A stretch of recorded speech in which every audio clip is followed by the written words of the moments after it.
恼，愿得智慧真明了。不愿业障悉消除，世世常行菩萨道。全体净师弟子，诚愿上人法体安康，法轮常转，常住世间，无量寿福。向佛菩萨及上人行三问讯礼。问讯，再问讯，三问讯。兄师姐，请坐。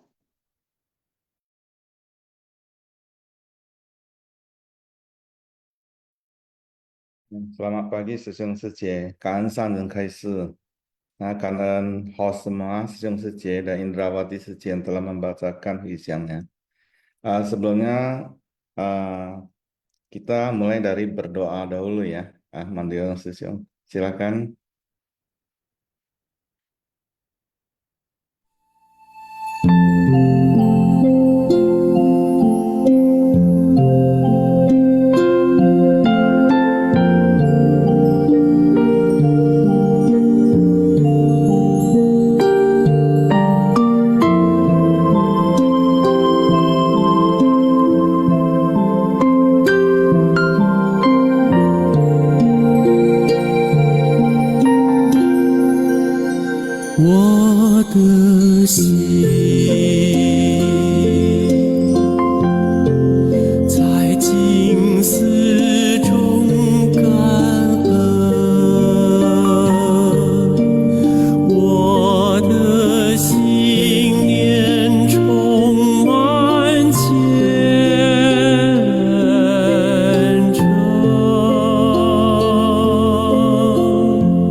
结恶念，结善缘，祈求天下无灾，岁岁年年。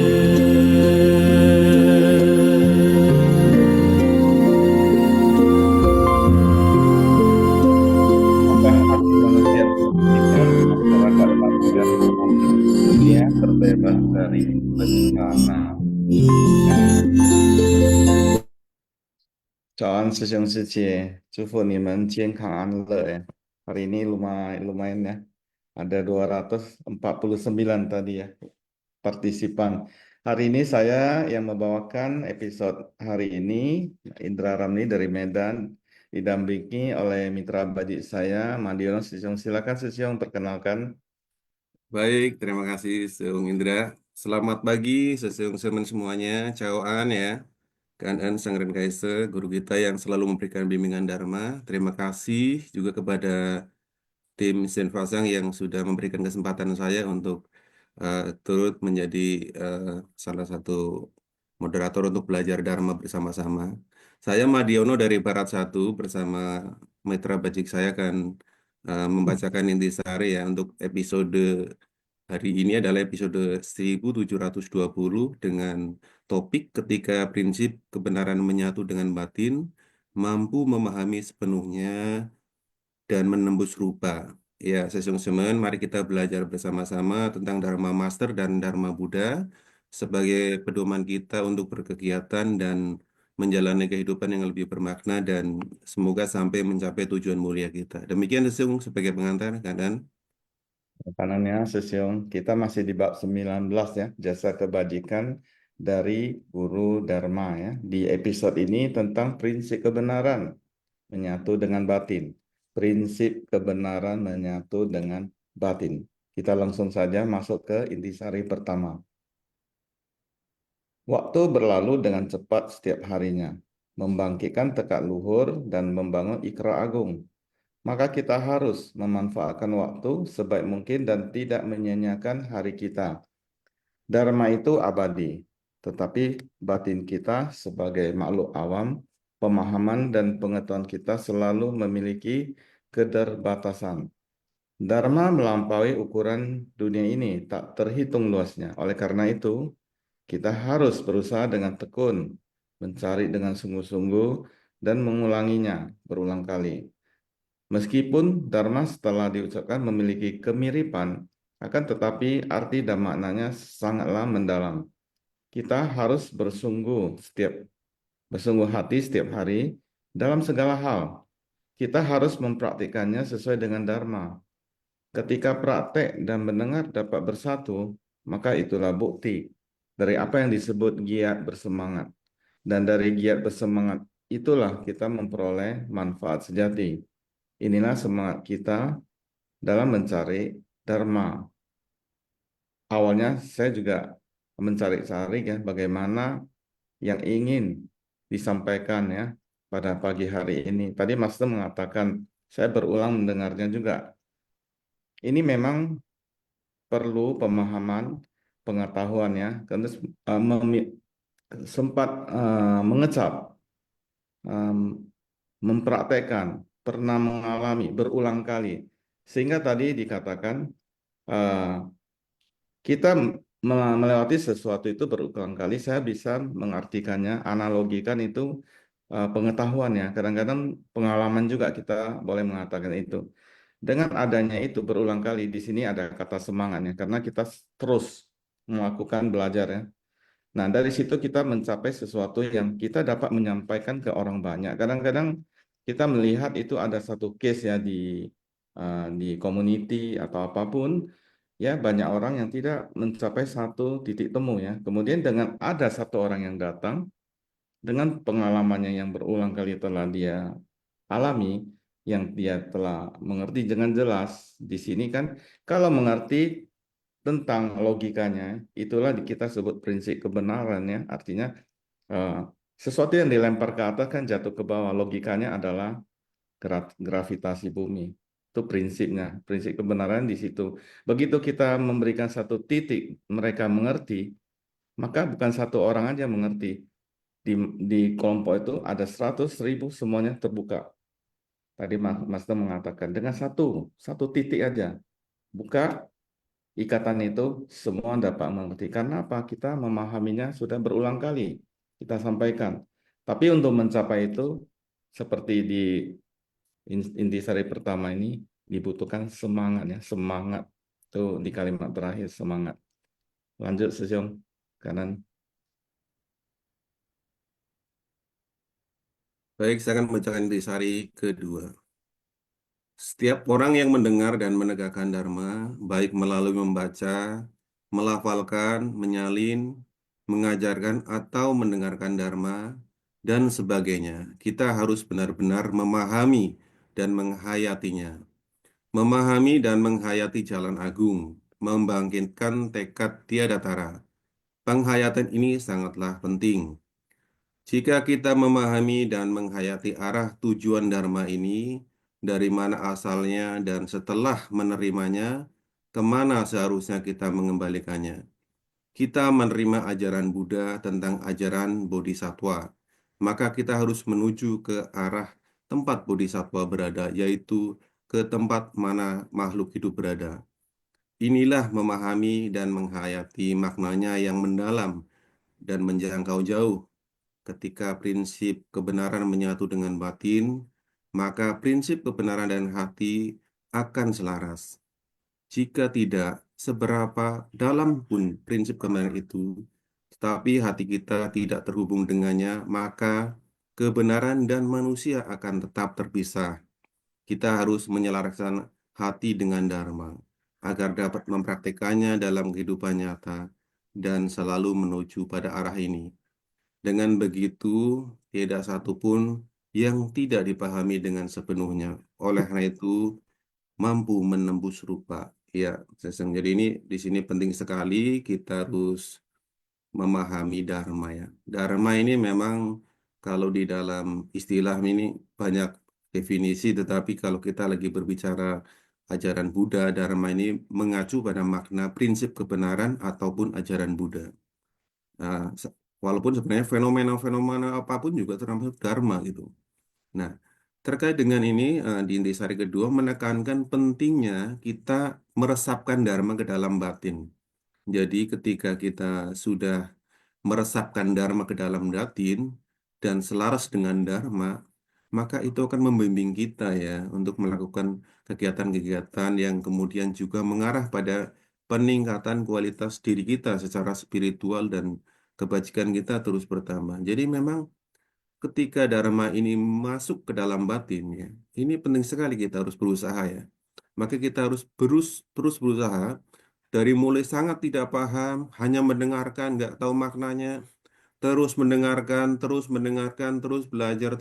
dari manapun, dari melafalkan, membaca, dari orang lain, dan dari manapun dharma ini berasal, lama-lama ibarat air yang dituangkan ke dalam wadah, lama-lama menghilangkan air yang ada di dalam wadah atau kotoran-kotoran yang ada di dalam wadah itu membersihkan. Karena sebenarnya dharma ini memang sifatnya demikian, membersihkan kotoran-kotoran yang ada di dalam batin kita. Maka kita harus terus menyiriami batin kita dengan dharma, dengan harapan batin kita akan terpenuhi dengan prinsip-prinsip kebenaran yang kemudian nanti akan menjadi pedoman kita, karena kita meyakini bahwa ajaran Bodhisattva ini adalah yang kita tempuh, maka ini menjadi bekal kita dalam berpraktek, berkegiatan, membantu orang-orang lain ya, kemudian juga eh, berusaha terus memahami Dharma, bertekad, kemudian menjadi ikrar kita, sehingga suatu saat semoga kita mencapai pencerahan juga. Namun yang terpenting sebenarnya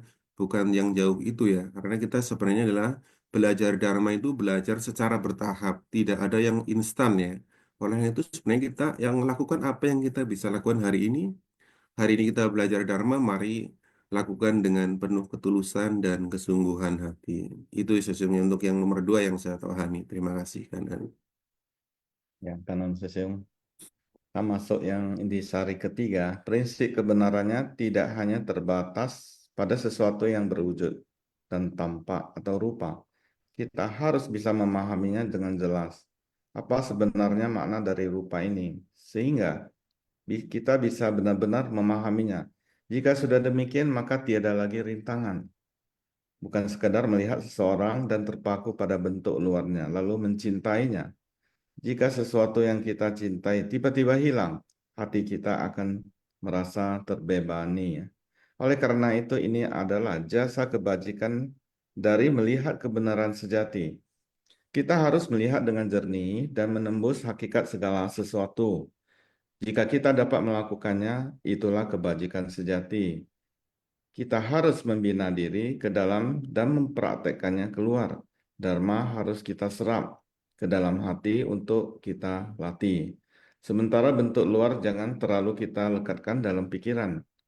Jika kita bisa melakukan hal ini, maka melihat kebenaran sejati berarti kita telah memahami prinsip kebenaran yang sesungguhnya. Ini penuh dengan nasihat ya kalau saya membacanya. Kita melihat di sini ada kata kebenaran sejati ya. Kita tahu selalu diulang-ulang tentang prinsip kebenaran yang sudah kita mendapat penjelasannya dalam berbagai sharing dharma, logika yang kita melihat sesuatu kejadian. Seperti tadi Setyo Mandiono mengatakan setiap objek mengandung prinsip kebenarannya. Sebenarnya sesuatu kejadian bisa kita pelajari, kita tahu sebabnya, dari mana asalnya. Begitu kita mengetahui sesuatu tentang prinsip kebenarannya, itu masih belum ya. Kita melihat judul hari ini, menyatu dengan batin ya. Jadi batin yang bersih, batin yang jernih, kita melihat sesuatu, itu telah mencapai tingkatan yang bisa melihat seseorang itu bukan hanya dari luarannya saja. Di sini kita dikatakan kita harus melihat jernih, menembus hakikat. Kita jangan hanya melihat waisyang ya, bentuk rupa luar, cantik atau bagaimana. Nah, kalau kita melihat sesuatu bisa membaca sampai bagian dari intinya. Jadi itu digabungkan. Jadi prinsip kebenaran itu digabungkan selaras dengan batin, maka itu kebenaran sejati. Tadi Master juga menjelaskan kebenaran sejati itu seperti gabungan dari dua ini yang sesuai dengan judul hari ini. Ya, silakan poin 4 sesi yang kanan. Saya bacakan naskah sutra. Bahkan mendengarkan satu syair saja dapat sepenuhnya memahami makna yang tak berhingga.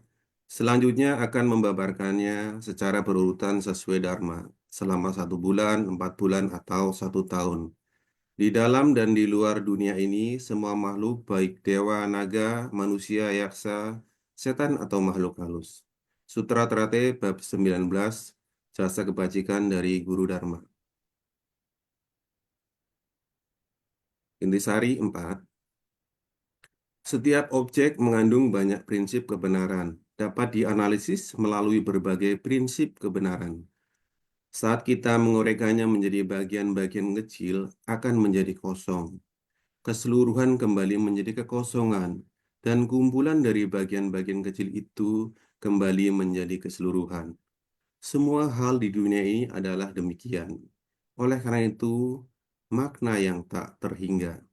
Dharma di dunia ini tidak bisa menghitung atau membedakan semua dharma yang ada. Jika prinsip tersebut dapat dipahami dan masuk akal, maka itu adalah kebenaran sejati. Jika prinsip tersebut tidak dapat dipahami dan tidak masuk akal, bukanlah kebenaran sejati, melainkan pikiran yang menyimpang yang akan menyesatkan kita.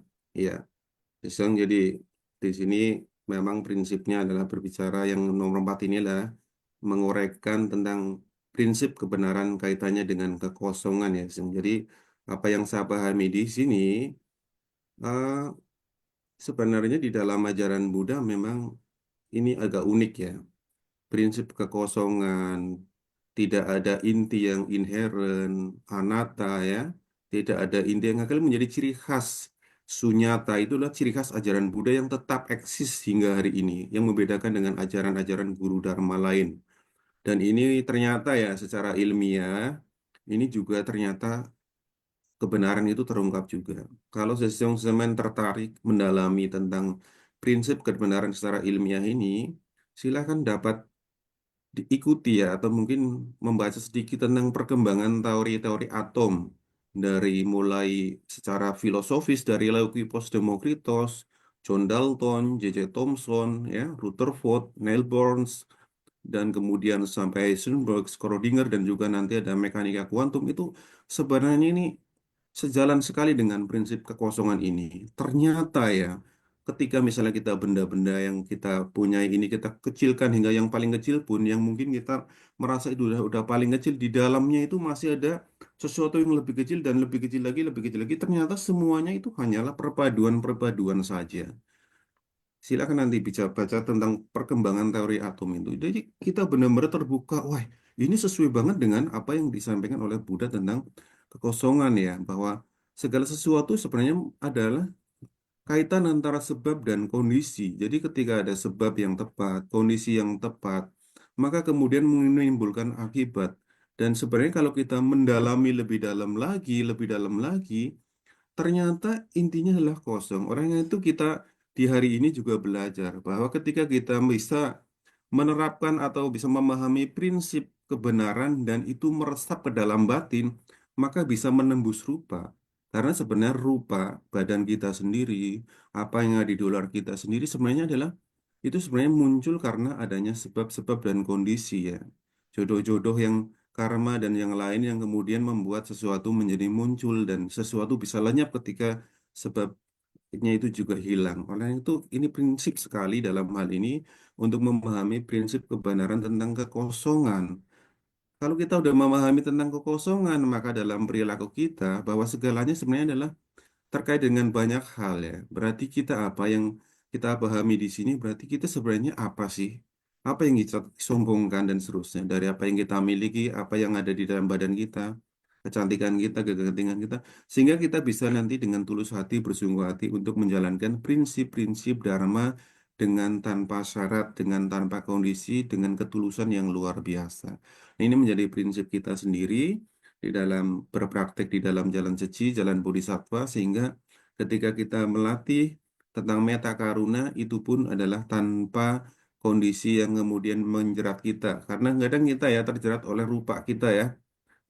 Tapi kalau dengan memahami prinsip kekosongan bahwa ternyata segala sesuatu adalah kosong dari inti, sunyata ya, anatta, ini sebenarnya membuka kita bahwa ya sudahlah kita lakukan segalanya dengan penuh ketulusan dan namanya apa kesungguhan hati itu menjadi prinsip.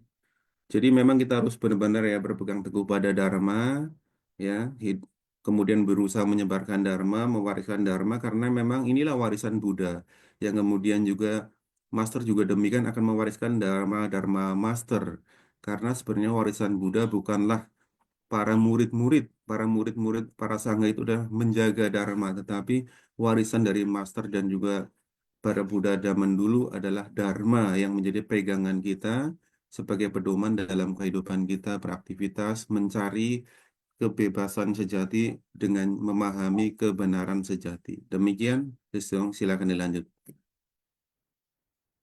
Karena kita masuk ke intisari kelima. Tidak peduli apakah mendengar satu bait ataupun membaca satu kalimat. Apabila kita dapat memahami sebagian besar maknanya, maka kita akan dapat memahami kalimat-kalimat pendek dengan jelas. Dengan demikian kita dapat sepenuhnya memahami makna yang terhingga ya di sini ya. Kita harus melewati proses memikirkan sesuatu. Dharma tidak hanya berupa kata-kata tertulis saja, hendaknya juga mempelajari prinsip-prinsip dunia dan merenungkannya dengan baik. Bagaimana pula terhadap bodhisattva dengan membabarkan 6 paramita dan segala praktiknya, 6 jalan harus dengan cara tak terhingga untuk menyesuaikan kapasitas para makhluk. Ini adalah pembabaran Dharma oleh Buddha di dunia ini dengan cara yang berbeda. Berada di tempat apa akan membabarkan Dharma sesuai dengan tempat tersebut. Tadi Master menjelaskan Buddha membabarkan Dharma sesuai dengan kapasitas. Kita mungkin memikirkan ya kapasitas dari audiens ya yang berbeda, pengetahuannya pun bisa ya. Tapi di sini lebih dikupas di eh, bagaimana Sang Buddha membabarkan kepada misalnya ke Sravaka. Tadi dijelaskan ya tentang cerita tentang eh, kelahiran sampai kematian ya, kebanyakan seperti itu. Nah, kalau bodhisattva bagaimana? Ya seperti kita-kita ini bodhisattva dunia, walaupun bodhisattva pemula ya, maka dibabarkan dengan cara 6 paramita, dengan segala prakteknya, sehingga lebih masuk ya. Jadi kita di sini disampaikan eh, menerangkan sesuatu itu. Kadang-kala di suci juga seperti itu. Kalau kita membawakan satu topik atau acara, kita melihat ya audien itu seperti apa. Ya mungkin tidak seperti Sang Buddha ini ya. Kita juga melihat topiknya seperti apa. Pernah kita audiennya seperti dari kalangan SD ya, dari murid-murid yang datang. Dengan berbicara di depan anak SMA, beda. Saya pernah dua-duanya. Kemudian kalau di mahasiswa, beda lagi. Kemudian di praktisi, misalnya di organisasi atau perbankan atau apa, mereka itu rata-rata edukasi ya. Sehingga cara-cara kita membawakan itu harus berbeda. Tapi di sini, di zamannya Sang Buddha dijelaskan seperti itulah cara-cara membabarkan Dharma yang sesuai kapasitas ya. Jadi kadangkala disebutkan di sini, satu bait saja kita mengerti, satu kalimat saja kita memahami, maka maknanya sangat besar. Ya kita kadang-kadang juga seperti ada satu ting gitu ya. Begitu ada satu yang kita bisa buka sekatannya, maka semuanya bisa dengan jelas. Tentunya kita juga mengerti ya setiap kita mengikuti eh, paparan Dharma ya dari Sang Master, ya kan kita nggak mungkin satu atas sampai selesai semua ngerti. Mungkin 10% ya kita ngerti atau sebagiannya. Setiap orang berbeda. Tapi begitu kita membaca satu prinsip yang kita ngerti, satu penjelasan yang kita ngerti, maka otomatis itu membuka ya. Jadi kita makanya harus selalu belajar dan belajar kembali. Ya kita masih ada di sari ke-6. Silakan Sesiong kanan. Intisari 6. Di dalam dan di luar dunia ini, semua makhluk merujuk kepada dua balasan karma, pada diri sendiri dan orang lain. Yang merujuk pada dunia yang berada di dalam dan di luar adalah balasan karma kepada diri sendiri dan orang lain. Jika balasan langsung kita memiliki berkah secara alami, di tengah penderitaan tersebut akan ada sebab dan kondisi yang membebaskan kita. Memperoleh jalinan jodoh berkah dan imbalan berkah berkaitan dengan apa yang pernah kita bahas sebelumnya. Semua ini terletak pada dua balasan karma pada diri sendiri dan orang lain. Dewa, manusia, alam di dalam dan di luar masih ada di dalam ruang ini yang tak terwujud. Dewa, naga, dan manusia, yaksa, raja, hantu ini semua disebut sebagai 8 kelompok. Pembukaan ketika suatu sutra dimulai selalu ada 8 kelompok dewa dan naga yang sedang melindungi Dharma. Nah, iya. Intisari ke-6 ini sebenarnya terkait dengan Dharma tentang balasan karma ya, baik pada diri sendiri maupun pada orang lain. Jadi ini menjelaskan pada prinsipnya, memang salah satu prinsip Dharma itu adalah tentang sebab dan akibat. Jadi kalau kita bicara tentang prinsip-prinsip Dharma yang sudah ditemukan oleh Sama Sambuddha itu banyak. Tapi salah satu yang sangat penting adalah tentang karma, perbuatan dan akibat-akibatnya. Jadi kalau kita melakukan sesuatu akan memberikan dampak pada kita dan itulah yang diajarkan. Jadi kalau kita melihat ajaran Buddha ini memang ajaran yang tidak berpatokan pada ketakutan atas hukuman dan juga atas pahala sebagai wujud dari perbuatan baik kita, bukan. Tapi kita diberikan pemahaman yang sangat bertanggung jawab terhadap diri kita yaitu tentang perbuatan dan akibatnya, konsekuensinya. Jadi kita diberikan suatu ajaran di mana prinsip kebenaran ini menekankan kita untuk bertanggung jawab terhadap diri kita sendiri. Nah, ini penting sekali ya, karena memang Ini yang juga menjadi karakteristik yang membedakan juga dengan kebanyakan ajaran-ajaran guru yang lain. Nah, kaitannya dengan balasan karma ini, sebenarnya memang karma ini tidak akan lepas dari diri kita, gitu. Baik ke diri sendiri maupun orang lain. Kita bisa berkumpul di ruangan ini di dalam Zoom bagi ajaran Buddha adalah bukan suatu kebetulan, tetapi sebenarnya entah pada saat kapan, tapi sebenarnya kita juga pernah melakukan hal yang sama pada paling tidak adalah memiliki kondisi yang sama. Sehingga kita bisa hari ini bisa saling berkumpul, mendengarkan Dharma bersama-sama, belajar Dharma bersama-sama. Tidak ada yang kebetulan, semua ada sebab-sebab dan kondisi-kondisi yang kemudian bisa dari masa lampau hingga kini itu saling terhubung. Termasuk di mana kita bisa dilahirkan ya. Kita terlahir sebagai orang yang sehat dan sebagainya, kaya dan sebagainya, itu adalah memang ada kaitan dengan karma yang kita terima sebagai hasil. Tetapi kenapa kita hidup di keluarga A, B, C, kenapa di negara A, B, C, dan yang lain, itu terkait balasan karma yang kaitannya dengan dua orang lain. Olehnya itu sebenarnya di dalam hal ini, pentingnya kita menjalin jalinan jodoh antara diri kita dengan orang lain.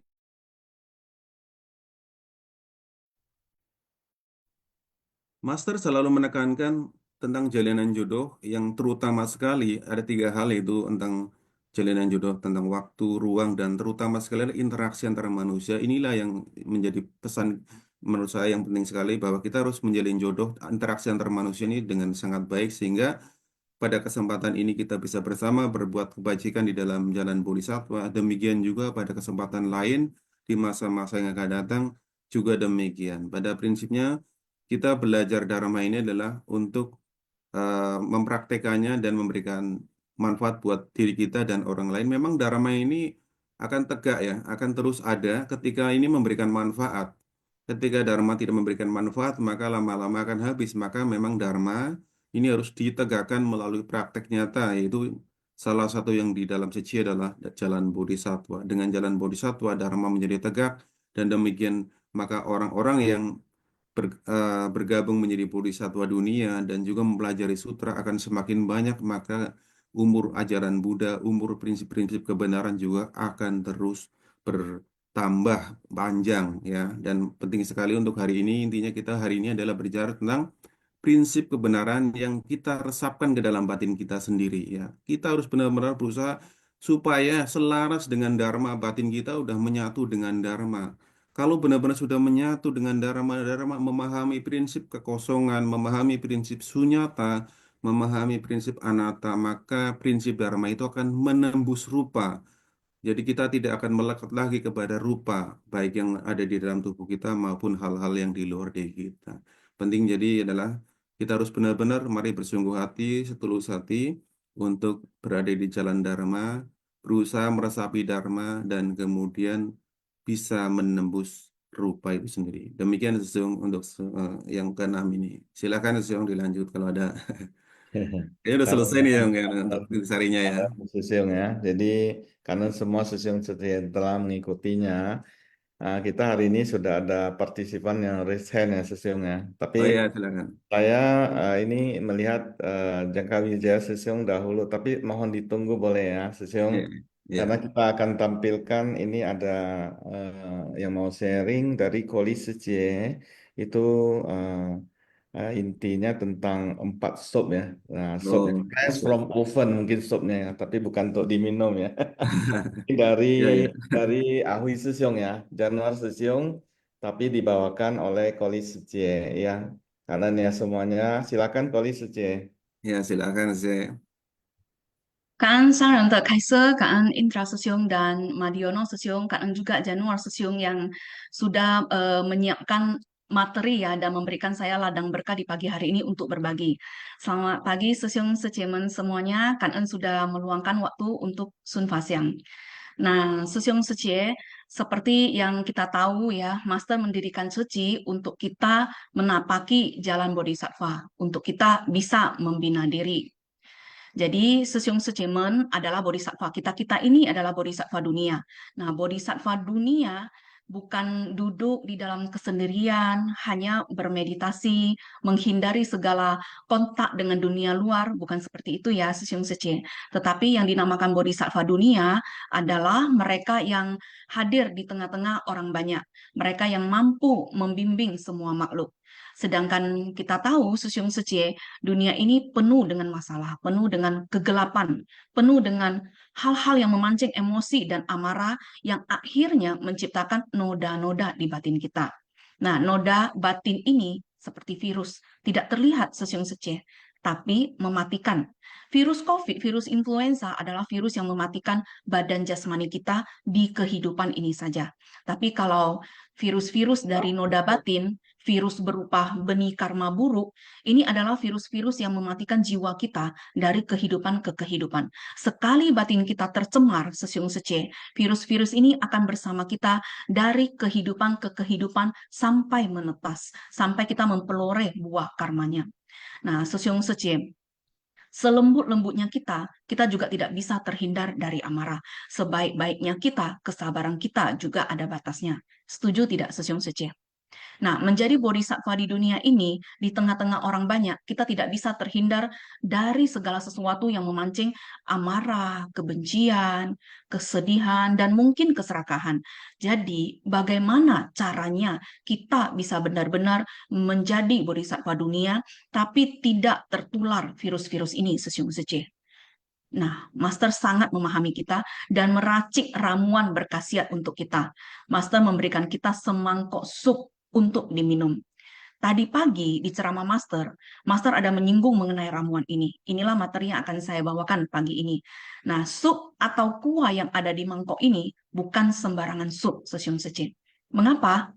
Karena bahan yang ada di dalam semangkok ini adalah 4 ramuan berkhasiat dari Ceci. Apa saja bahannya, Sisyong Sece? Kita lihat slide selanjutnya. Kak En Weni Sece.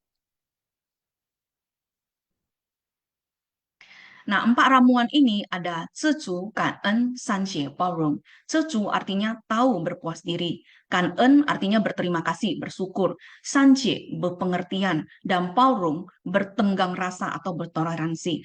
Jadi, ketika kita menghadapi segala permasalahan di dunia, kita harus ingat untuk segera meminum 4 ramuan berkhasiat ini, agar batin kita tidak ternoda, Sisyong Sece. Kalau sudah namanya sup dari ramuan berkhasiat, kebanyakan rasanya bagaimana, Sisyong Sece? Rasanya sangat-sangat pahit. Jarang sekali ada sup yang berkhasiat sekali, tapi rasanya enak, seperti matcha latte. Ya kan, Sisyong Sece? Nah, tapi walaupun pahit, demi kesehatan kita tetap harus meminumnya. Pahit itu ibarat tidak mudah dilakukan. Kita tahu khasiat ramuannya baik, kita tahu dharma itu baik. Nah, tapi tidak dapat kita praktekkan, tidak dapat kita minum.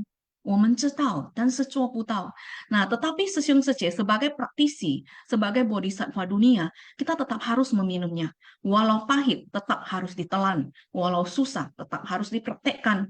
Master mengatakan, bagaimana seharusnya kita bersikap ketika bertemu dengan orang sebagai relawan Ceci. 4 ramuan inilah salah satu pegangan kita, Sisyong Sece. Cecu, tahu berpuas diri. Cecu artinya merasa puas dengan apa yang kita miliki. Siapa yang bersyukur dan tahu merasa cukup, maka akan selalu diliputi kebahagiaan. Master ada menceritakan, dalam suatu acara gathering komite, ada seorang anggota komite Ceci berkata kepada Master bahwa dirinya sangat suka dipuji-puji orang. Kalau diminta mengurangi nafsu keinginan, dia bersedia. Kalau diminta untuk berhemat dalam hal makan, dia tidak ada masalah, Sisyong Sece. Kalau diminta untuk memberikan pakaian yang biasa dia suka kenakan kepada orang lain, dia juga bersedia, tidak keberatan. Akan tetapi setelah dia melakukan semua ini, karena komite ini dia suka dipuji-puji, ternyata setelah dilakukan, orang lain akan sangat cepat melupakannya. Jadi Sisyong Sece ini seperti apa yang telah dilakukan komite ini, dia merasa tidak betul-betul dihargai. Hanya karena dia tidak mendapatkan perhatian seperti yang dia inginkan. Jadi dia merasa sangat-sangat tidak puas. Jadi melakukan apapun masih haus akan perhatian orang. Nah, Sisyong Sece, lalu apa tanggapan Master? Master mengatakan, mengurangi nafsu keinginan yang sesungguhnya adalah selain terbebas dari nafsu keinginan materi dan bersumbangsi tanpa pamrih, masih harus ditambah dengan sebuah perasaan berterima kasih, kangen tesing. Ketika kita ada perasaan selalu kangen, maka kita akan berpuas diri. Apa yang kita kerjakan, apa yang kita lakukan tanpa pamrih, tanpa perlu harus diperhatikan orang lain. Nah, apabila pikiran kita berada dalam kondisi seperti ini, Sesyung Sece, maka dalam prosesnya, ketika kita bertemu dengan orang-orang yang melukai atau mencoba melukai perasaan kita, maka kita tidak akan merasa apa-apa. Karena kita sudah dapat berpengertian dan bertenggang rasa. Inilah baru merupakan tingkat di mana batin kita tiada kemelekatan dan bebas dari pencemaran. Batin kita tenang, murni, dan jernih. Jadi pengertian itu artinya kita melihat segala hal, segala permasalahan itu dari sudut pandang yang positif. Hati kita selalu diliputi hal-hal dan perasaan yang positif. Nah, itulah yang dimaksud dengan pengertian. Jadi, Sesyung Sece, Secu, Kan'en, Sancie, Paurung, ini semua saling berkaitan satu sama lain.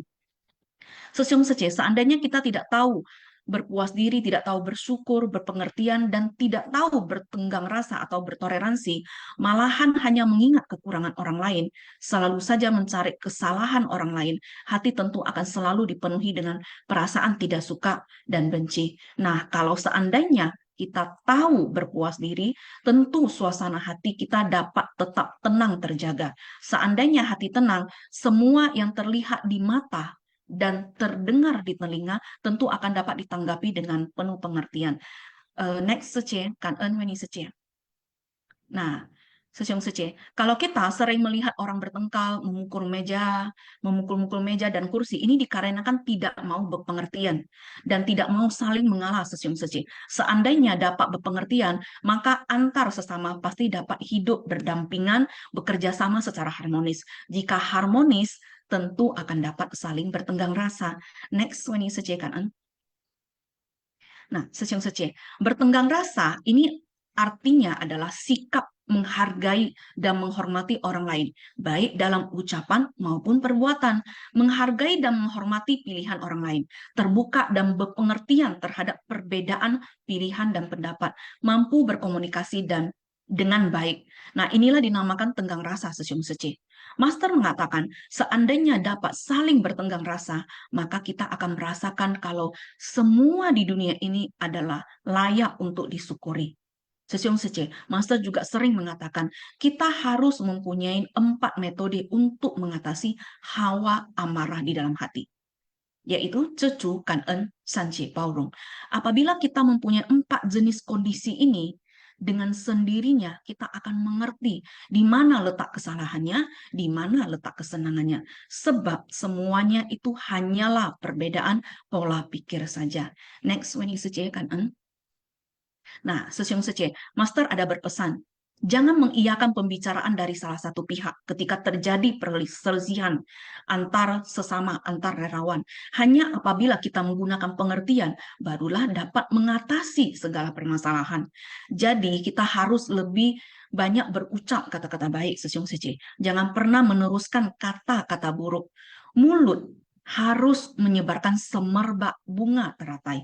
Jangan menyemburkan racun ular berpisah. Nah, ini adalah sebuah kata perenungan dari Master. Seperti pagi ini saya diberi kesempatan untuk sharing kepada Sesyung Sece. Nah, semua ini adalah jalinan jodoh. Ini adalah jalinan jodoh kita dengan Master. Jadi kita harus mempergunakan lisan perbuatan kita dan ucapan kita dengan baik. Next, Weni Sece, Kan'en. Nah, Sesyung Sece, apa yang Sesyung Sece lihat di slide ini adalah percakapan Master dengan para staf dari Badan Misi Amal Suci di 8 Oktober 95. Master mengatakan, bagi beliau setiap hari adalah hari penuh syukur. Karena Master mempunyai hati yang penuh pengertian, toleransi, berterima kasih, dan tahu berpuas diri. Sang Ren Yu, Cecu Kan'en, Sancie Paurung Desing. Nah, kalau kita bertanya kepada Master, Master, semenjak Anda mulai membina diri hingga selanjutnya mendirikan Ceci, apakah setiap orang ada begitu menghargai dan menghormati Anda? Nah, Sesyung Sece, apa kira-kira jawaban Master Sesyung Sece. Belum ya Weni Sece? Kan? Tentu saja tidak. Master menjawab tidak. Master katakan, saya telah mengalami banyak kesulitan, juga menghadapi banyak kondisi buruk. Saya benar-benar menggunakan sikap mereka, sikap buruk dari orang-orang untuk menempa diri sendiri dan menganggapnya sebagai jalinan jodoh buruk yang mendukung pembinaan diri. Master selalu katakan setiap kali beliau menghadapi hal-hal yang tidak mengenakan, beliau selalu mengucapkan kan-en. Sebab kalau tidak ada orang yang datang menfitnah dan menjelek-jelekkan, maka beliau mungkin tidak akan bermawas diri. Nah, Sesyung Sece, tentu semua masih ingat cerita bagaimana Devadatta terus-menerus hendak mencelakai Buddha, tetapi Buddha malah memberikan peramalan kepada Devadatta. Mengapa? Karena Devadatta juga adalah salah satu faktor pendukung Buddha mencapai pencerahan tertinggi. Nah, Sesyung Sece, dalam hubungan antar satu sama lainnya, ketika muncul perbedaan pendapat, gesekan antar satu sama lainnya, maka dada kita ini harus dilapangkan. Dilapangkan sampai memiliki kelapangan dada seluas jagat raya dan dapat merangkul seluruh alam semesta. Ini pesan Master Sesyung Sece. Dengan kelapangan dada, barulah kita bisa merasa bebas, leluasa. Kalau tidak, kita akan hidup dengan sangat-sangat menderita sepanjang harinya. Next, Weni Sece, kan? Nah, Sesyung Sece, dalam suatu ceramah, Master bertanya, dalam dunia saha ini, kebaikan dan kejahatan bercampur aduk. Lalu bagaimana caranya kita menghapus karma buruk dari masa lampau? Apa jawaban Master Sesyung Sece? Next, Sece, kan? Next, Sece. Nah, apa jawaban Master Sesyung Sece? Master menjawab, bersikaplah penuh pengertian dan toleran. Yao sanxie, yao baorong. Toleran itu sama artinya dengan bertenggang rasa, Sesyung Sece. Mampu menghormati dan menghargai orang baik secara lisan maupun perbuatan. Next, Sece kan? Nah, Sesyung Sece masih ingat peristiwa ini? Ini adalah peristiwa yang cukup sangat mengguncang dunia. Peristiwa 9/11. Peristiwa 9/11 ini adalah serangan teroris yang dilakukan oleh Al-Qaeda terhadap Amerika Serikat pada 11 September 2001. Udah 24 tahun berlalu juga ya, Sesyung Sece. Jadi Al-Qaeda ini membajak 4 pesawat penumpang. 2 diantaranya ditabrakkan ke World Trade Center New York. Nah, serangan teroris ini dikenal sebagai serangan paling mematikan dalam sejarah manusia. Hampir 3.000 orang tewas. Peristiwa ini tentu bukan hanya menciptakan kesedihan semata, Sesyung Sece, tapi menimbulkan kebencian dan amarah yang luar biasa, baik dari pihak pemerintah, pihak keluarga korban, maupun dari masyarakat Amerika, bahkan dari masyarakat seluruh dunia. Nah, di sini Master terus membuat seruan, harus menggunakan cinta kasih untuk bertenggang rasa dan menggunakan cinta kasih untuk menguraikan dendam kebencian. Next, Sece kanan. Sebab dengan berpengertian barulah kita dapat mengembangkan cinta kasih. Saya ulangi, Sesyung Sece. Sebab dengan berpengertian barulah kita dapat mengembangkan cinta kasih. Dengan bertenggang rasa barulah kita dapat menghapus karma buruk dari masa lampau. Karena tiada sesuatu pun yang terbawa pergi sewaktu mati, hanya karma yang menyertai. Nah, inilah pesan dari Master. Tidak peduli berada di lingkungan seperti apapun, Sesyung Sece. Kalau dalam segala hal tahu berpuas diri, barulah pikiran kita bisa tenang. Karena tidak melakukan hal yang bertentangan dengan hati nurani. Next, Sece kanan. Nah, Sesyung Sece, dalam camp pelatihan pengurus 4-in-1 untuk Ceci seluruh dunia pada Juni 2014 lalu, Master ada menyampaikan, orang yang tahu berpuas diri adalah orang yang paling kaya, orang yang tahu berterima kasih adalah orang yang paling mulia, orang yang penuh pengertian adalah orang yang paling arif, orang yang bersikap toleran adalah orang yang paling bijaksana. Sekiranya setiap orang minum 4 ramuan berkhasiat dari Ceci secukupnya, tentu akan dapat mengubah kondisi tubuh kita. Next, Sece kanan. Nah, Sesyung Sece, pesan Master, kita hendaknya menyimpan 4 ramuan berkhasiat dari Ceci ini di dalam batin kita selamanya, menemani setiap tindakan kita keseharian. Ini baru menunjukkan kalau Dharma benar-benar terserap ke dalam batin. Next, Sece kanan. Sesiung Sece, Master juga ada mengatakan, pada jalan bodhisattva ini, kita harus melatih diri sendiri sampai tingkat di mana dalam hubungan antar sesama, kita dapat saling pengertian dalam segala hal. Apabila kita masih menyimpan perasaan tidak suka pada orang, bagaimana kita bisa menuntun dan menyelamatkan para makhluk? Hanya ketika kita cecukan en san xie paurung, barulah Dharma bisa terserap ke dalam batin. Nah, Master terus berpesan pada kita agar jangan pernah melupakan 4 ramuan berkhasiat dari ceci ini.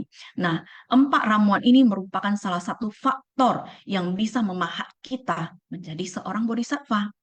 Next, Cece, kan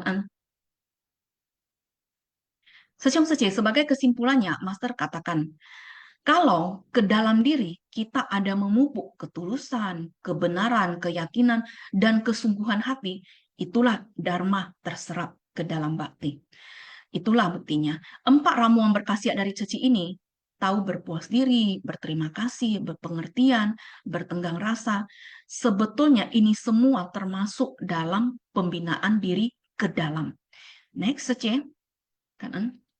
Lalu, Sesiung Sece, untuk yang keluar diri, kita menerapkan cinta kasih, belas kasih, sukacita, keseimbangan batin atau keikhlasan. Nah, itulah Dharma yang diterapkan dalam praktek. Jadi kita harus untuk ke dalam diri dulu, baru kita keluar.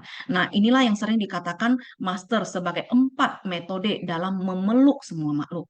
Berdana, berkata baik, berbuat baik, dan bekerja sama dengan baik. Sebetulnya ini termasuk bagian dari praktek di luar diri. Next, Sece, kanan. Nah, Sesiung Sece, dalam hati lebih banyak keinginan untuk bersumbangsi dan lebih sedikit permohonan untuk diberi, ini disebut tahu berpuas diri. Dalam hati lebih banyak kewelas asian dan lebih sedikit dendam dan kebencian, ini disebut bersyukur atau berterima kasih.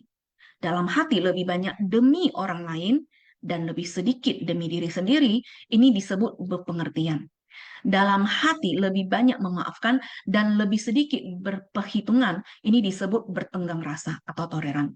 Sesiung Sece, keindahan ceci terletak pada jumlah relawannya yang banyak. Betul? Nah, keindahan ceci terletak juga pada keharmonisannya. Tapi seperti ada kata pepatah, semakin banyak orang, semakin banyak pula permasalahannya. Setuju tidak, Sesiung Sece? Akan tetapi insan ceci mempunyai dharma menakjubkan.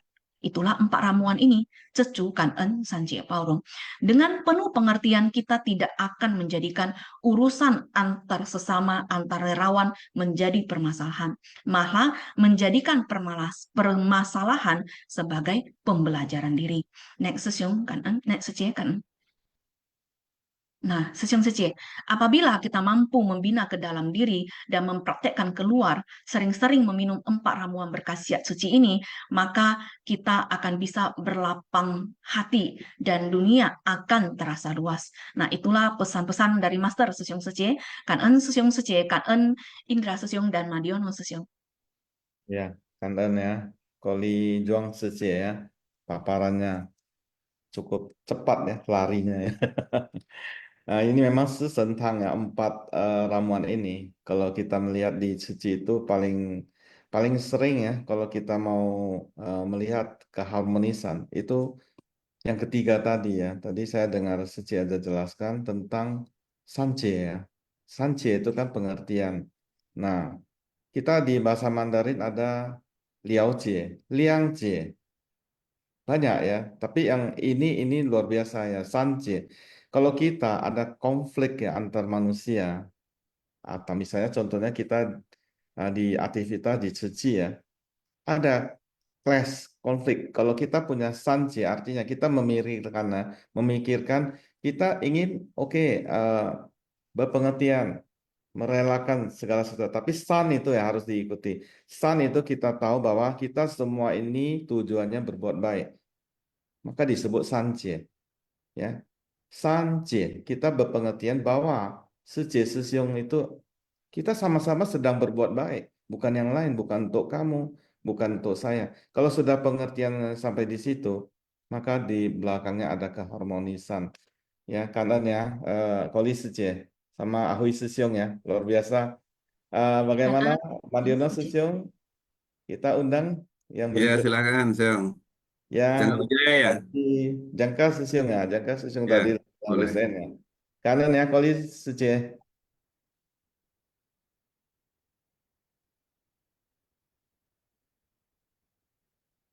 Bagaimana? Jangka Sesiung masih, Halo, Seong Jangka Wijaya. Silakan. kalau belum, mungkin sudah. Oh, Vivi Liang Suci dulu lah ya, karena Jangka Sesiung masih belum respon. Silakan Vivi Liang Suci. 上人开始，感恩师兄师姐，感恩 Indra dan Madiono 师兄。Naskah Sutra. Bahkan mendengarkan satu syair saja dapat sepenuhnya memahami makna yang tak terhingga. Selanjutnya akan membabarkannya secara berurutan sesuai dharma selama 1 bulan, 4 bulan, atau 1 tahun. Di dalam dan di luar dunia ini semua makhluk baik dewa, naga, manusia, jaksa, setan atau makhluk halus. Dengan memikirkan sesuatu dengan fokus dan berulang kali, setelah paham akan satu, sehingga ribuan akan mengikutinya. Kemudian dapat membabarkan sesuai makna secara berurutan dan sesuai prinsip kebenaran. Di dalam dan di luar dunia ini adalah merujuk pada 2 balasan karma pada diri sendiri dan orang lain. Balasan karma berupa lingkungan hunian dan balasan langsung. Semua makhluk terdiri atas para makhluk dalam 6 alam kelahiran, para praktisi dari 6 kelahiran, dan juga 4 kelompok murid, 8 kelompok dewa dan naga. Dan inilah semuanya mereka bisa membabarkan sesuai dengan dharma yang telah dipahami. Dan juga menyambung kepada yang pelatihan 4-in-1 yang lalu. Jadi dikatakan bahwa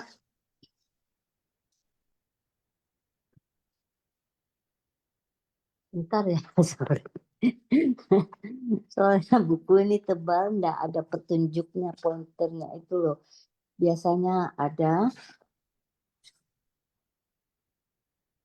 Jadi kita ini tentang silent mentor ya, yang dikatakan oleh dekan atau fakultas kedokteran dari City University. Jadi saat itu yang saya dapatkan itu adalah ini ya, sebentar.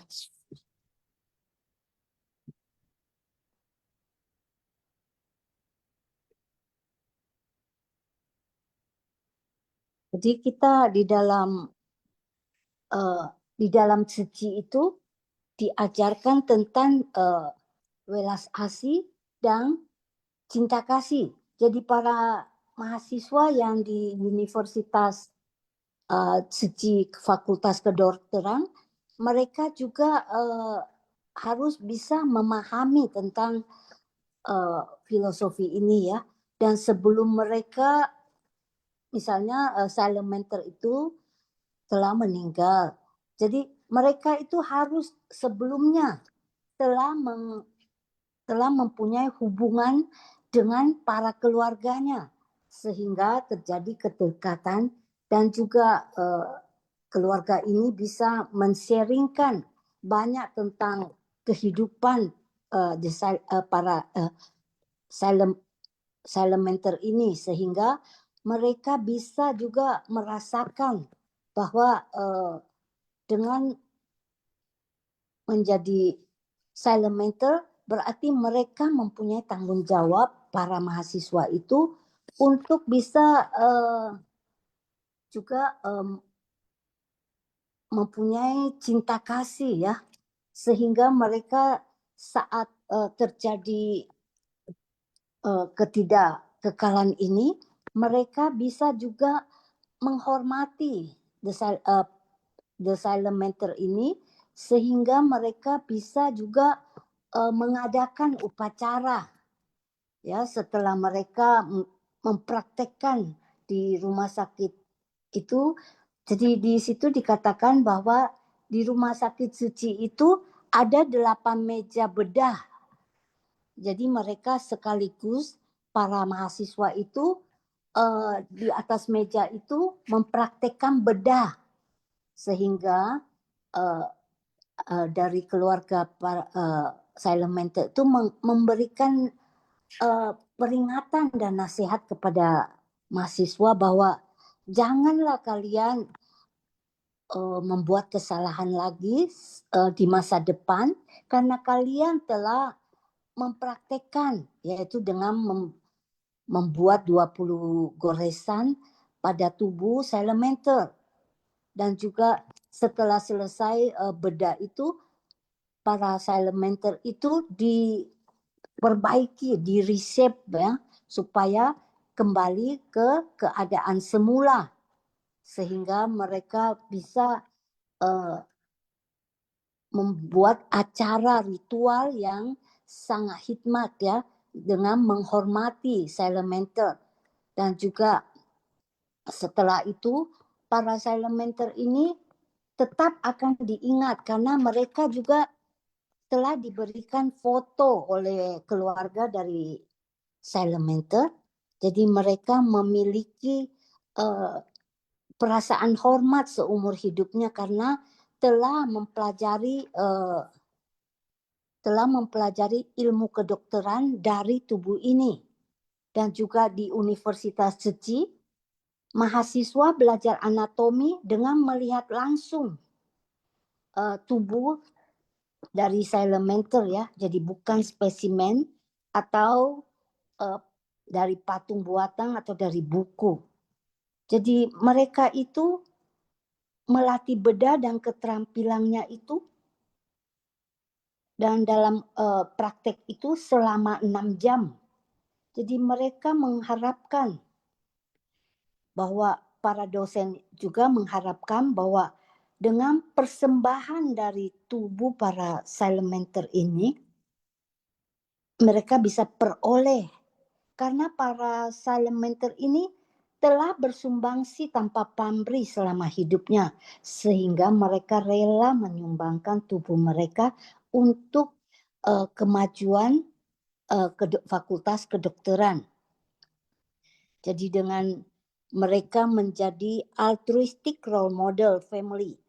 Jadi dengan adanya mahasiswa, mereka juga harus memiliki life karakteristik dan altruistic attitude ya, dengan merubah dari ilmu kedokteran ini.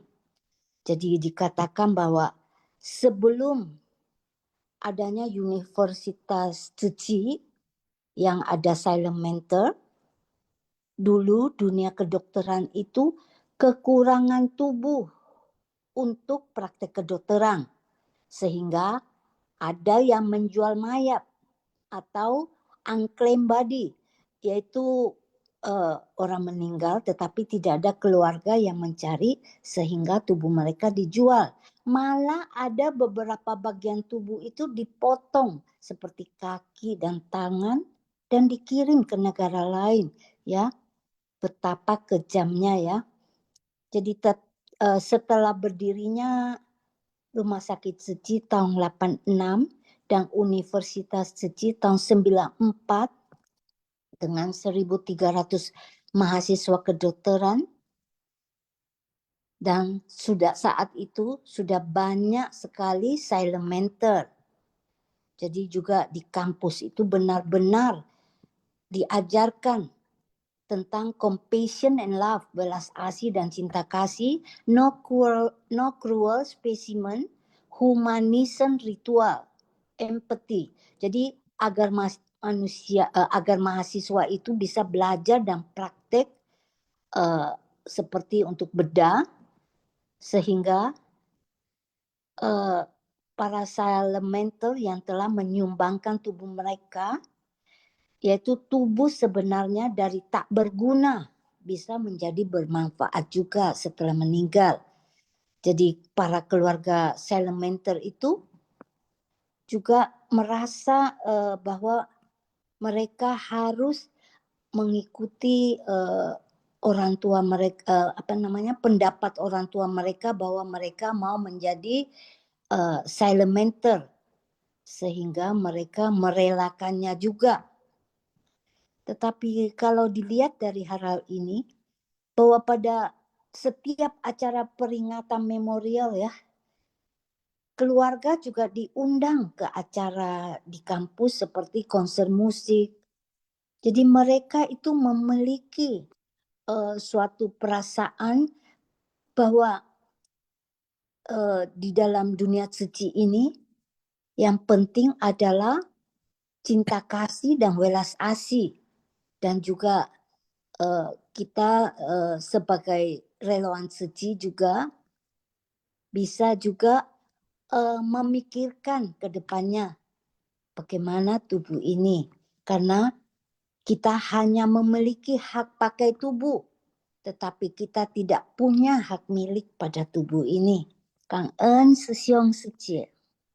Ya, Kang En, Cece Wifiliang ya yang telah sharing tentang silent mentor ya. Saya simpulkan pada prinsipnya memang ini merupakan kemajuan yang dilakukan oleh Cece juga ya, menginspirasi orang lain juga, komunitas lain dengan adanya silent mentors.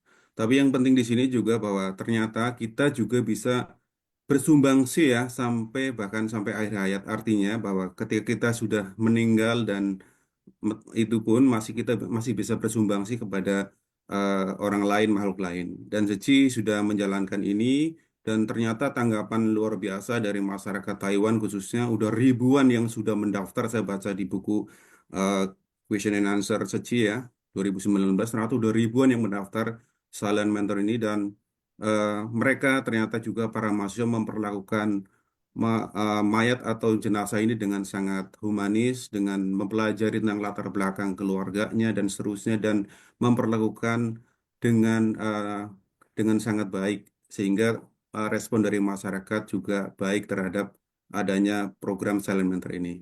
Kanan ya, sesuai bilang Cici. Selanjutnya silakan Jangka Wijaya untuk sharing. Halo Pak Madiono, halo Indra. Halo, halo, halo. Karena waktu langsung aja ya, langsung ke poin keempat ya, kanan Sang Kaiser dan kanan Sesiong Sejemen yang ada di sini ya. Nah, sebenarnya tentang prinsip kebenaran ini ya, Sesiong Sejemen, saya akan cerita tentang fenomena masyarakat ya.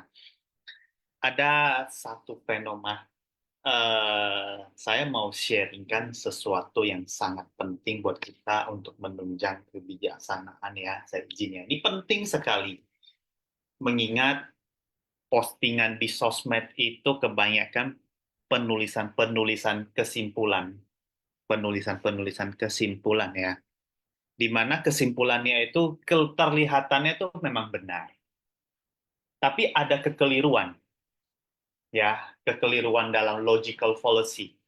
Salah satunya itu adalah ini istilah dalam bahasa Latin ya, post hoc fallacy. Post hoc fallacy saya tulis di chat ya. Mungkin Pak Madiono karena dosen pasti mengenal istilah ini.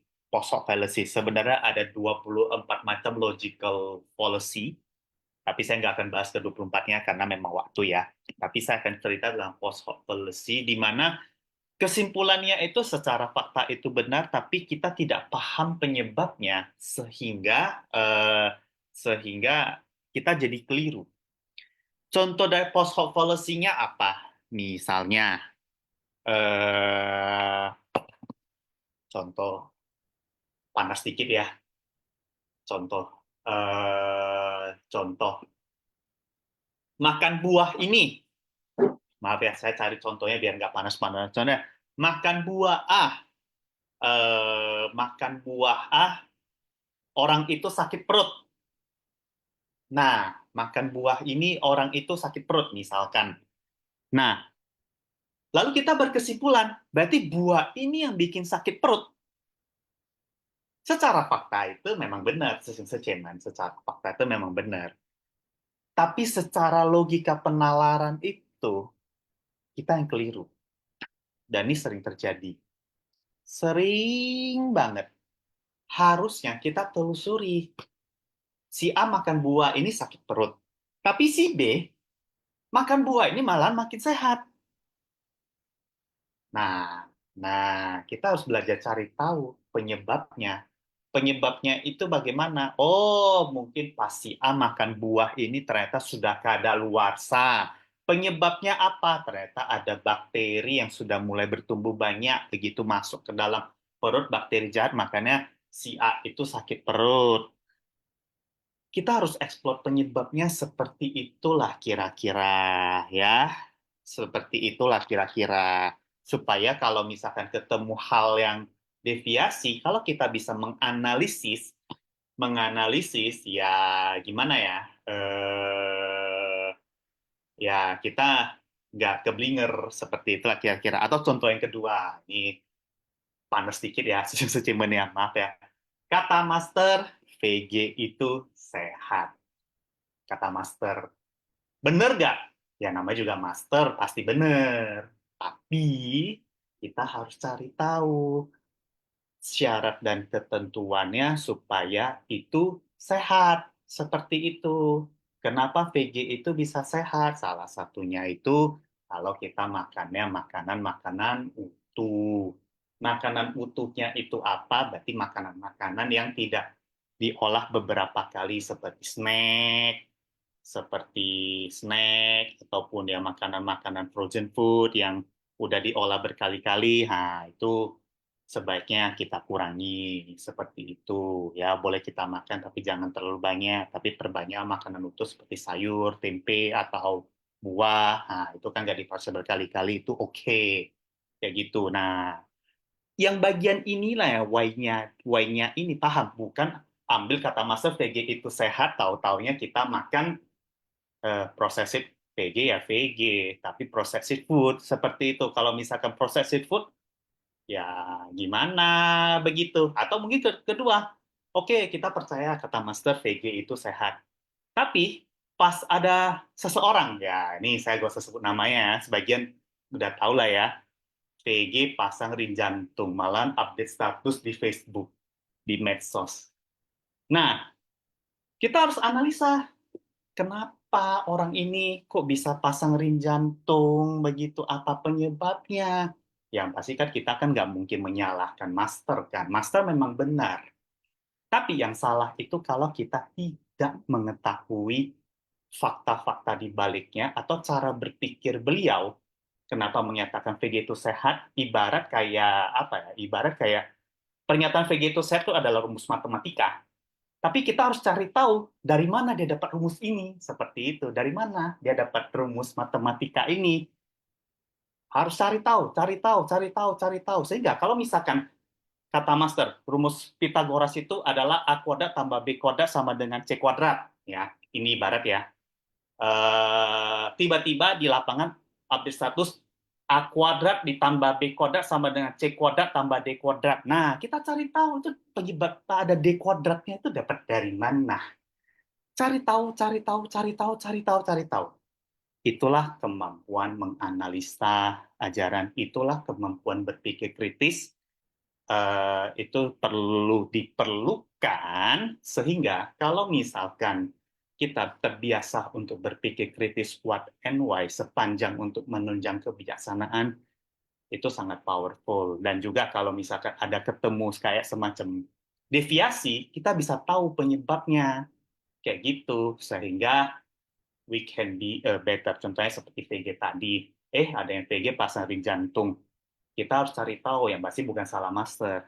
Kita harus cari tahu mungkin pola makannya salah. Oh, dari situ kita belajar. Oh, pola makannya salah. Ternyata memakan gorengan. Oh, ternyata VG sih VG, tapi makannya serampangan. Oh, tapi nggak olahraga. Nah, kita harus pelajari seperti itulah kira-kira ya, secemen ya yang mau saya utarakan seperti itu ya. Ya, ini sih saya bukan bermaksud untuk menentang PG atau menentang ajaran master, tapi saya ingin mengajak setiap omongan, termasuk omongan master, oke lah kita memang kebanyakan kesimpulan, tapi sewaktu-waktu kita harus cari tahu what and why-nya. Kenapa master seperti itu? Cari tahu cara berpikir master itu kenapa. kita harus cari tahu supaya itu untuk menambah kebijaksanaan. Mengingat kemampuan analisis ajaran itu dan kemampuan berpikir kritis itu ada di salah satu di Sansechitu Topping atau di 37 faktor pencerahan, sub 7 faktor pencerahan number one. Jadi ya belajarlah menganalisa. I know it take a lot of time, but saya tahu ini memang cost of time, membutuhkan waktu, tapi semua orang pelan-pelan saya percaya pasti bisa lah seiring dengan jam terbang dan kebijaksanaan. Kanten ya. Ya, karena jangka sesiung post hoc policy. Ya, kita dipaparkan jadi mengerti ya. Memang kadang kita ambil suatu kesimpulan tapi belum dianalisa secara komprehensif ya. Jadi artinya sesuatu itu jangan terlalu langsung ambil suatu kesimpulan. Tapi mungkin Master tidak pernah mengatakan makan VD itu pasti sehat. Tapi makan VG itu adalah pola makan yang sehat dan cinta kasih ya sebenarnya di situ. Tapi kalau bukan hanya makanan ya, kalau dari penjelasan Jaka Sesong, kita lebih bisa lagi menangkap hal-hal lain juga ya tentang bukan hanya makanan, bukan hanya bahkan suatu ucapan, suatu polisi pemerintah atau apapun itu kadang yang mendengar itu langsung ambil kesimpulan terlalu cepat tanpa analisa ya. Jadi sering kadang tidak benar ya. Nah, ada yang makan buah-buahan tadi sakit, tapi ada yang lain makan porsi yang sama tidak sakit. Jadi kondisi tubuh setiap orang kan berbeda. Nah, di situ banyak faktor yang mempengaruhi ya kan. Dan yang jaga Sesiong. Madiana Sesiong bagaimana kita kuis dulu ya Ah baru ya, siap, siap, siap. posisi ya. Jadi silakan host ya. Mungkin Sesiong dulu 1 2 Oke, 3 Sesiong. baik. Saya akan bacakan soal kuis. Silakan Sesung Semen untuk menjawab dan aktif dalam kegiatan kuis ini. Cara menjawabnya adalah ketik nomor soal dan jawabannya. Misalnya 1D itu artinya soal nomor 1, jawabannya D. Silakan nomor 1 soalnya. Dharma Bodhisattva melibatkan apa? A. Dharma. B. Ilmu alam. C. Kasih sayang. D. A dan B benar. E. A dan C benar. Saya hitung 5, 4, 3, 2, 1. Jawabannya adalah E. A dan C benar. Soal nomor 2. Untuk apa seseorang kakek penerima bantuan Ceci memberikan uang beberapa ribu dolar kepada insan Ceci? A. Untuk menolong Afrika Timur. B. Untuk menolong Asia Timur. C. Untuk menolong Myanmar. D. Untuk menolong Thailand. E. Untuk menolong Suriah. Saya hitung mundur. 5, 4, 3, 2, 1. Close. Jawabannya adalah A. Untuk menolong Afrika Timur. Soal nomor 3. 4 subseci terdiri dari apa saja? A. Berpuas diri, bersyukur. B. Berpengertian dan berlapang dada. C. Berpuas diri, bijaksana. D. A dan B benar. E. Hanya C yang benar. Saya hitung mundur. 5, 4, 3, 2, 1. Close. Oke, jawabannya adalah D. A dan B benar. Silakan Sesong lanjutkan. Silakan Sesong Indra. Ya, Anda Sesiong. Nah, keempat, metode apa yang digunakan insan suci ketika berinteraksi dengan orang banyak? A. Metode komunikasi. B. Metode terampil. C. Metode kecerdasan. D. Metode kejujuran. E. Metode kapasitas. Ya, kita hitung 5 second. 5, 4, 3, 2, 1, close. Ya, metode terampil ya. Yang kelima. Tiap orang ketika membaca Dharma, melafalkan, menyalin, mengajarkan, serta mendengarkan Dharma, seharusnya memiliki sikap seperti apa? A. Memahami dan menghayati. B. Tidak ada kekosongan. C. Meditasi. D. Merefleksi diri. E. Tidak ada yang benar. 5, 4, 3, 2, 1, close. Ya, memahami dan menghayati. Soal ke-6. Orang-orang mempraktikkan dharma dalam tindakan nyata bisa menyatukan apa? A. Prinsip kebajikan. B. Batin dan pikiran. C. Prinsip kebenaran dan batin. D. Pikiran dan hati. E. Prinsip kebenaran dan kebajikan. 5, 4, 3, 2, 1, close. Ya, C ya. Topik hari ini, prinsip kebenaran dan batin. Ya, saya kira sudah 6 soal ya. Sambil menunggu ya, Madino Sesung, bagaimana kita mengundang yang ada resen tadi, Rosi saja ya. Ya, silakan. Ya, Rosi Cuman saja. Silakan. saya Ringkas izin ya. langsung memulai ya karena berpacu waktu. Ya, Jadi, 感恩上人开示，感恩kepada师兄师姐们semua, khususnya Koli Sije yang telah berbagi selain dari sư兄sư姐们semua. Terlebih hari ini kangen kepada moderator kita yaitu Indra Lamli Sesiong dan juga Madiono Sesiong. Jadi yang saya ingin bagikan adalah sebelumnya izin ya Sesiong Sejema saya membagikan kesan batin saya ini karena sebabnya adalah saya izin merespon sharing dari Sesiong Sejeman karena Sesiong Sejeman saya sayang semuanya. Jadi yang saya harapkan adalah semoga kita semua bertumbuh pelita hati dalam diri kita semuanya. Jadi bukan karena saya lebih pintar ya, izin. Jadi saya izin memulai. Pesan batin saya adalah insan-insan baik hatinya yang terpanggil dan pada akhirnya memutuskan bergabung di barisan kerelawanan suci saat bersumbangsi di tengah masyarakat, ada kalanya menemui kerisauan.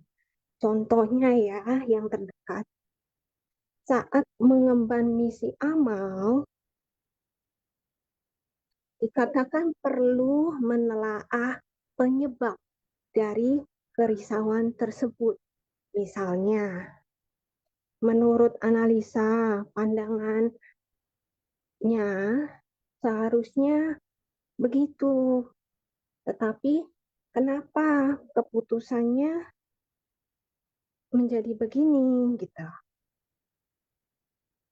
Jadi ada kalanya kondisi dipertemukan menjadi belum mampu menerima dan pada akhirnya yang terluka adalah diri sendiri. Jadi hati dilanda sedih, kecewa, bahkan mungkin ada kemarahan halus yang muncul. Padahal jika kita izin merenungkan kembali, semua sumbangsi kita, saya yakin semua pastinya berangkat dari adanya cinta kasih yang hari ini sudah berulang kali kita dengar, disampaikan. Tentunya berangkat dari adanya hati tidak tega, ingin menyelamatkan, ingin menolongnya. Makanya kita berjuang, meluangkan waktu, tenaga, pikiran, bahkan ada materi gitu dalam merampungkan suatu kasus dalam contohnya ya misi amal gitu. Tetapi ada satu hal yang menjadi fakta ditemui di lapangan, bahwasanya tidak semua kasus pengajuan bantuan akan sesuai dengan yang diharapkan. Akan ada penyesuaian, ada pertimbangan, cara lain, dan sebagainya. Nah, jadi ketika tidak sesuai, maka apakah penderitaan itu datang? Tetapi kita sudah sering mendengar dharma dan paham bahwa yang ingin kita tuju adalah cinta kasih yang tidak melekat. Jadi cinta kasih berkesadaran. Di dalam tayangan hari ini, cinta kasih yang tulus dan tanpa pamrih. Ini yang ingin kita tuju bersama. Jadi, saya muncul pertanyaan dalam diri saya khususnya juga. Lantas, apakah hasil sumbangsi kita yang kita rasakan ini sepadan dengan pertumbuhan jiwa kebijaksanaan? Saya merasa ya, jika kita berusaha menempatkan diri di posisi, izin ya, menempatkan posisi di penerima bantuan atau kita sebagai yang di luar mendengar, menyaksikan, mereview. Gitu. Ini sungguh ada perasaan sangat bersyukur gitu. Kenapa? Karena ada penyelamat, ada penolong buat orang-orang tersebut yang sedang berjuang bagi mereka yang menderita, yang kesulitan, apalagi kalau sampai sedang terancam nyawanya. Jadi di penghujung telah yang mereka ini ya telah mewakili Master Sangren untuk menolong mereka, mengasihi, menjaga, membantu orang-orang yang Master kasihi. Gitu. Jadi ini saya pernah tanyakan di sebuah sesi pertemuan. Waktu itu ada sefu datang ke Indonesia waktu saya masih abu. Saya tanyakan pertanyaan yang serupa, tetapi bahasa penyampaiannya berbeda. Intinya adalah saya juga ada mendengar isi hati para relawan, baik itu yang masih mulai bergabung dan senior, sehingga saya tanyakan kepada sepuh. Jadi sepuh jawabannya adalah begitu.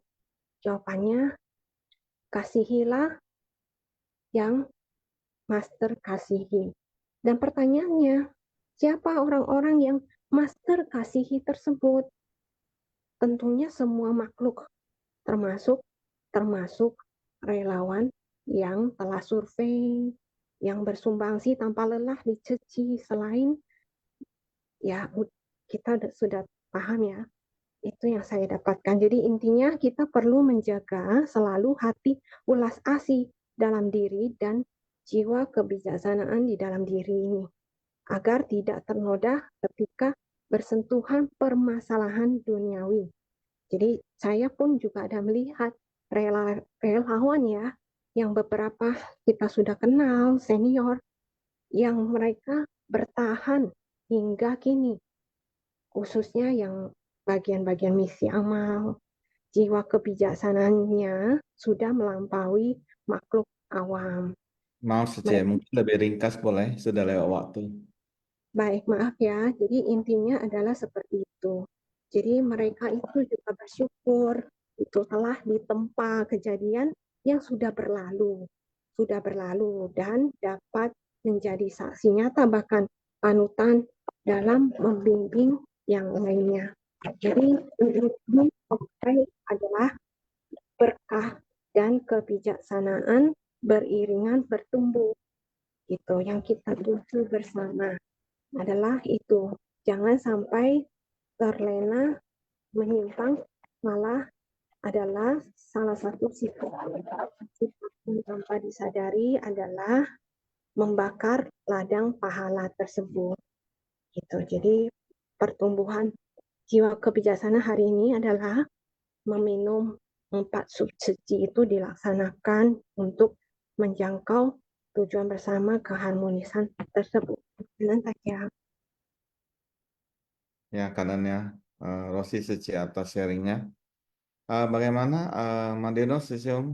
Yep. Kita Gimana? boleh bacakan pemenangnya, Yep. berikan sedikit waktu. Baik. Silakan Ya, ya. Sisyong. Ya, baik. Saya akan membacakan nama-nama pemenang ya, secara singkat karena waktu juga udah lewat jam 9. Yang pertama, selamat kepada Gunawati Sece dari Barat 2, 2 Yeni Lau Sece dari Jambi, 3 Marintan Sece dari Medan, 4 Seni Wijaya Sece dari Makassar, 5 Sumini Sece dari Medan, dan 6 Dalusi Huta Galung Sece dari Medan. Semuanya C semuanya ini. Sisyong nggak Gimana? ada. Ya, silakan. Mungkin satu ya, satu Nah, yang menang itu kita kasih kesempatan 2 menit mungkin ya. oh ya, Ada, kalau ada ya yang silakan ini. mau, silakan langsung aja buka mic ya. Waktu juga.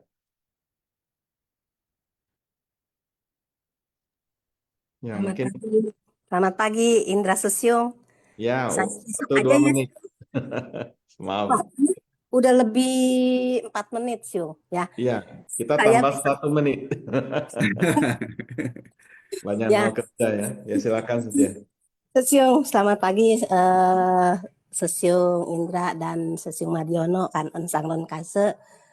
Ya memang ya tadi dari penjelasan Januar Sesyung tentang 4 sub seci itu memang kita sebagai insan seci kalau kita tetap mau eksis ya keberadaan kita mau kita dari abu kembang terus sampai komite ya atau sampai kapan sampai abu putih logo ya kalau bisa menjadi murid master yang seutuhnya ya itu memang kalau kita menghadapi masalah bersentuhan dengan masalah dengan orang ya itu memang yang sering bermasalah ya itu jadi ya cepat mundur lah gitu jadi kita nggak perlu dipuji lah nggak perlu dihargai lah nggak perlu disapa lah nggak perlu dihormat lah ya jadi apapun keadaan yang kita hadapi itu ya kita memang harus ya tenang ya sudah nggak apa-apa memang mungkin mereka jadi kita memandangnya dari segi yang positif aja gitu makanya kenapa 4 subseci itu tadi ya sangat jelas ya dijelaskan begitu bersemangat ya sama Koli Sece ya nah itu memang harus kita pegang ya pegang baik-baik di dalam hati dan pikiran kita di dalam batin kita supaya kita tetap keberadaan kita tuh tetap ada ya jangan sampai mundur itu saja ya Sesyung Indra dan Sesyung Madiono kanen Sesyung Secemen. Ya kalian ya Gunawati Sece sharingnya. Ya mungkin untuk Linda harus skip besok ya Madiono Susyung. Iya, udah Dan kesiangan Linda ini juga. takutnya. Ya, mungkin kita karena waktu juga kita masuk ke kosakata ya. Silakan host. Ya, baik, silakan. Ada kosakata hari ini ya. Kosakata Xun Fa Xiang Yu Hui. Bab 19 Jasa Kebajikan dari Guru Dharma, episode 1720. Ketika prinsip kebenaran menyatu dengan batin, mampu memahami sepenuhnya dan menembus rupa. Jian Zhen Di melihat kebenaran sejati, melihat realitas, mendapatkan pemahaman mendalam akan 4 kebenaran mulia. Hua Zheng Wei Ling, memecah sesuatu yang utuh menjadi bagian-bagian kecil, menangani masalah satu persatu, memecah belah dan menaklukkan. Pai Si, berpikir keras memikirkan sesuatu sebanyak ratusan kali. Hua Ling Wei Zheng, menggabungkan yang tercerai-berai menjadi sesuatu yang utuh. Yi Lui, fokus memikirkan sesuatu. Ijie Qian Chong, paham 1 ribuan mengikuti. Bai Si Qian Lui, merenungkan secara berulang-ulang. Kanen Sesyung Sece, Cao Sang Hao. Kalian ya Gunawati Sece. Beda ya Sejong bacanya ya. Tamatan Taiwan. Hancun. Kita belajar ini. Kalian Gunawati Sece. Oke, waktu juga. Jadi kita sufas yang hari ini sampai di sini. Kita sebelumnya Wensing dulu ya. Silakan. Sung Sece, Qing Qili. Bin He Zhang. 向佛菩萨及上人行3分信礼。问信，再问信，3问信， Ya, Sung Sejie,请坐ya. Jangan lupa absensi ya. Terima kasih hari ini sharing dari Koli Sejie, Vivi Liang Sejie, Januar Wijaya, Jangka Wijaya Sesiung, Rosi Sejie, Gunawati Sejie, dan semua Sesiung Sejie yang Cảm mengikuti. ơn Sesiung Sejemen. Dan Mandiono Sesiung. Ya, Kak Anden ya, Seung udah jadi mitra baji kita. Madiono, Kanen Taja. Ya, kanan semuanya. Cảm Terima ơn kasih. Cảm ơn Sesiung Sejemen. Jangan lupa absensi ke kolom absensi ya. Banyak yang saya lihat absensinya ke everyone. Iya, ya. Silakan bagi yang belum presensi, silakan. Baik. Kanan Mandiono Sesiung. See you tomorrow. Ya, see you. Thank you. Thank you. Ya.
开启我们的智慧，跟随施工的脚步，生生世世永追随。